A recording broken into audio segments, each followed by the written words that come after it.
So, back now to the man of the day, George Galloway, referred to often disparagingly as Gorgeous George.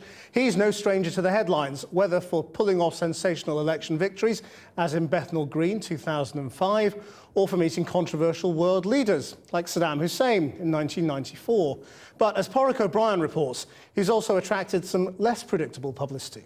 Now, would you like me to be the cat?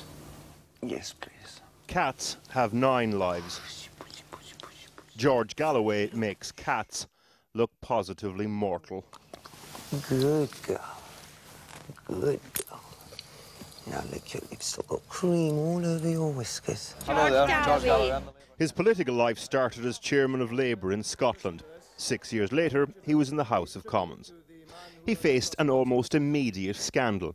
When asked about a sexual liaison during a trip to Greece, he said, "I travelled and spent lots of time with people in Greece, many of whom were women, some of whom were known carnally to me." The indiscretion of which I have confessed, which is the only one that there is to confess, is in the past, it's behind me, and I hope people will recognise that. They did. He swerved the scandal, but the nickname Gorgeous George stuck. In 1987, he faced inquiries over his financial stewardship of the charity War on Want, but was subsequently exonerated. He never seemed to aim for high office in Westminster, always more interested in either the very local... Madness. You want to go to jail? They're the lawbreakers inside the base. ...or the very global. In 1994, he ended an address to Saddam Hussein with this. Sir, I salute your courage, your strength, your indefatigability. And got in more hot water. He insisted he was talking about the Iraqi people. The Labour Party's indefatigability ran out in 2003. He was expelled after saying that Tony Blair and George Bush were acting like wolves in invading Iraq.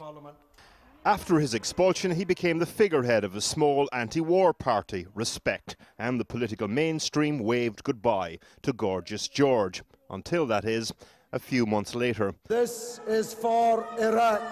In 2005, he ousted Labour MP Una King in East London. At a hearing in Washington, US senators didn't know what hit them. Senator, this is the mother of all smokescreens. You are trying to divert attention from the crimes that you supported. Now, you have nothing on me, Senator. It was thought that the cat had finally run out of political lives in 2010, when he lost in Poplar and Limehouse during the general election. You could say that the road to victory for George Galloway in Bradford West started here. On the night of the election back in 2010, when Respect and Galloway lost a seat, they retrenched to this curry house in Brick Lane in East London. The chattering classes don't like George Galloway. According to some, though, the secret of his survival is that ordinary people do. George is a very friendly person, very loving. He's always smiling. He's always approachable. It's extremely concerning. It's extremely concerning that Galloway was able to unite so many people out of fear and out of division and win such a large victory. The reasons for that probably have less to do with racial politics or even religious politics and much more to do with appealing to the concerns of those minorities and groups that are very similar to the concerns of a lot of white working class people in this country. Whatever you feel about him, in a world where people complain of bland, homogenised politics, George Galloway is political vindaloo. Well, earlier I spoke to Mr. Galloway, and his victory was indeed resounding. But I asked him whether he was getting just a tiny bit carried away, describing the result as the most sensational upset in by-election history. No, I don't think I was exaggerating. If you'll forgive me, I'm a bit of a student of these matters.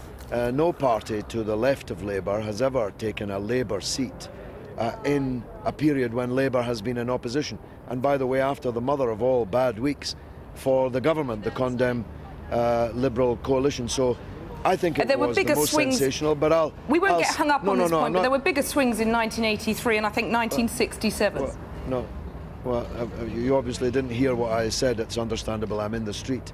I'm not talking about the swing.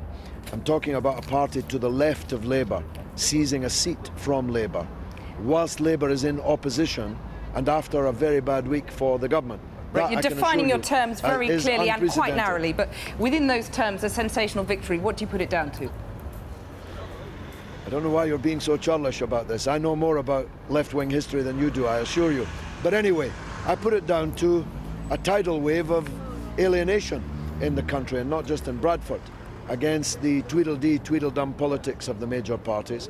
If a backside could have three cheeks, they would be the three cheeks of that backside. People want something different. They want leaders that they can believe. They want leaders who say the same thing wherever they are and whenever they say it, whether before an election or afterwards. And I think we saw what I described last night as a Bradford spring moment, a kind of uprising, a peaceful, democratic uprising of especially young people. Isn't it slightly presumptuous or even arrogant, though, to compare a by-election victory with a revolution that has claimed tens of thousands of lives across the Arab world?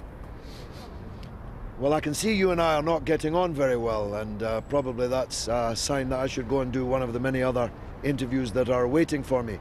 You obviously weren't listening, or you're not hearing me.